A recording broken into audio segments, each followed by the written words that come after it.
Australia का GTE criteria that is genuine temporary entrant criteria, इसको clear करने के लिए स्टूडेंट्स के काफ़ी सारे सवाल रहते हैं। आज हम इसी पे डिस्कस करेंगे कि जीटीई क्लियर करने के लिए स्टूडेंट्स को कौन से डॉक्यूमेंट्स लगाने चाहिए या फिर पर्सनल स्टेटमेंट्स में उसे किन पॉइंट्स को मेंशन करना चाहिए ताकि जीटीई क्राइटेरिया इजीली स्टूडेंट क्रैक कर सकें।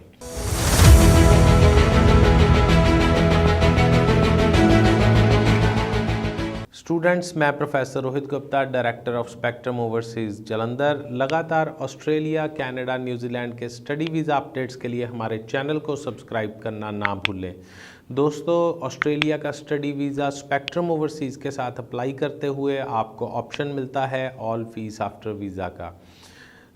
जल्दी से जेन्युइन टेम्परेरी एंट्रेंट क्राइटेरिया के बारे में डिस्कस करें तो जीटीई क्राइटेरिया में सबसे पहले मैं बताऊं तो कौन से डॉक्यूमेंट्स आपको लगाने ज़रूरी रहेंगे। जीटीई क्राइटेरिया में ऑल एजुकेशनल डॉक्यूमेंट्स जो कि आपने ऑफ़र लेटर के लिए दिए थे, अपना पासपोर्ट और साथ के साथ अगर आप मैरिड हैं तो आपके मैरिज प्रूफ, आपके हस्बैंड का पासपोर्ट और साथ के साथ आपका इंग्लिश लैंग्वेज रिज़ल्ट कार्ड। साथ में अगर आपका कोई ना कोई एजुकेशन के बाद गैप था तो गैप एविडेंस लगाना बहुत ही ज़रूरी है। गैप एविडेंस में आपकी सैलरी स्लिप्स, अगर आपकी अकाउंट में सैलरी आती थी तो बहुत ही बढ़िया, अगर अकाउंट में नहीं भी आती थी तो आप स्पेक्ट्रम ओवरसीज़ के एक्सपर्ट काउंसलर से 9855 98585 पे ज़रूर कांटेक्ट करें, बिकॉज़ ये बहुत ही इंपॉर्टेंट पॉइंट है। काफ़ी सारे स्टूडेंट्स हैं जो कैश में सैलरी ले रहे थे पिछले 2 साल से 3 साल से, और उनका सिर्फ इसी पॉइंट की वजह से जीटी क्राइटेरिया क्लियर नहीं हो रहा। ऐसे सारे स्टूडेंट्स स्पेक्ट्रम ओवरसीज़ को कांटेक्ट कर सकते हैं। तो इन डॉक्यूमेंट रिक्वायरमेंट्स को फुलफ़िल करने के बाद साथ के साथ आपको क्या चाहिए होगा, आपको फंड्स चाहिए होंगे। Most of the universities 3 months old fund मांग रही हैं। फंड्स जो हैं वो इमीडिएट रिलेटिव्स के अकाउंट्स के साथ साथ आपके जो मामा, चाचा, ताया, बुआ, मासी हैं उनके अकाउंट्स में भी हो सकते हैं। हमने काफ़ी सारे स्टूडेंट्स का जिनके पेरेंट्स के अकाउंट में फ़ंड नहीं थे, उनके ग्रैंड पेरेंट्स के अकाउंट लगा के या फिर 2-3 रिलेटिव्स के अकाउंट लगा के उनके जीटी क्राइटेरिया फुलफ़िल करवाए हैं। तो फंड्स भी अगर आप प्रॉब्लम है आपकी, even then you can contact Spectrum Overseas. Financial requirements जो कि 3 महीने ओल्ड चाहिए, उसके बाद आपको साथ के साथ इनकम प्रूफ चाहिए होंगे। कम से कम 13 लाख की एनुअल इनकम, जो लेवल 1 की यूनिवर्सिटीज़ में अप्लाई करने के लिए मिनिमम इतना इनकम लेवल आपकी फैमिली का चाहिए।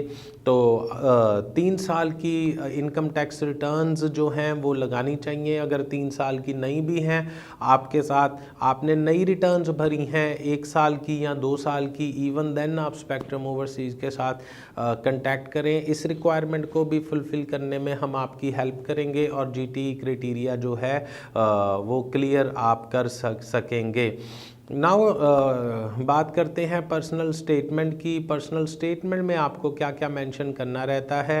पर्सनल स्टेटमेंट में अपनी एजुकेशन हिस्ट्री के साथ साथ, अपनी एम्प्लॉयमेंट हिस्ट्री के साथ साथ अपने फैमिली के बारे में, दैट इज़ अगर आप सिंगल हैं तो पेरेंट्स, एंड अगर मैरिड हैं तो अपने स्पाउस के बारे में मेंशन करते हुए आपको ये मेंशन ज़रूर करना चाहिए कि आपको अपनी रिसर्च दिखानी है पर्सनल स्टेटमेंट में कि आप यही कोर्स क्यों चूज़ करना, कि यही कोर्स आपने क्यों चूज़ किया है और ये कोर्स आप होम कंट्री में क्यों नहीं कर रहे, या फिर ये कोर्स अगर कहीं और भी अवेलेबल था तो वहाँ पे आपने जाकर ये कोर्स क्यों नहीं किया।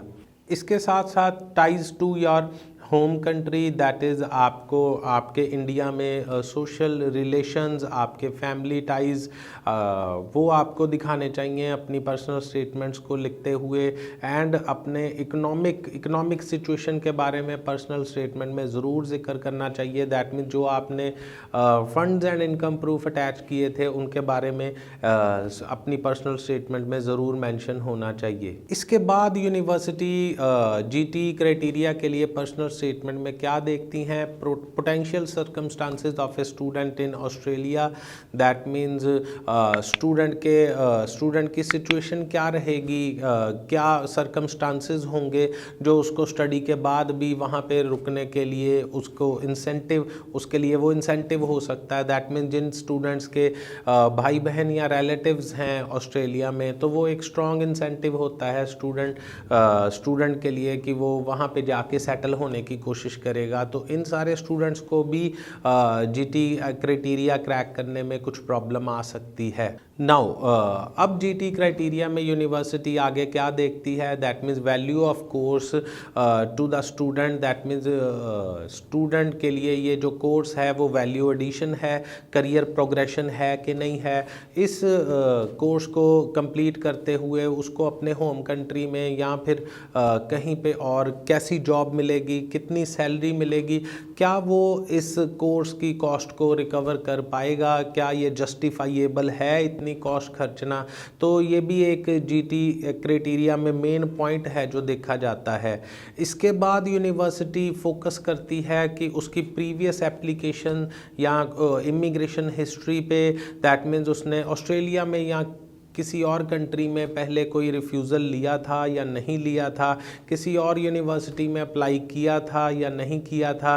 सो this is also very very important as far as GTE criteria is concerned. तो आप एक अच्छी पर्सनल स्टेटमेंट इन सारे पॉइंट्स को ध्यान में रखते हुए लिख सकते हैं। और कहीं अगर आपको पर्सनल स्टेटमेंट लिखने में कोई भी प्रॉब्लम आ रही है जीटीई क्राइटेरिया के लिए, तो आप स्पेक्ट्रम ओवरसीज़ के एक्सपर्ट पर्सनल स्टेटमेंट राइटर्स से कंटैक्ट कर सकते हैं at 9855598585।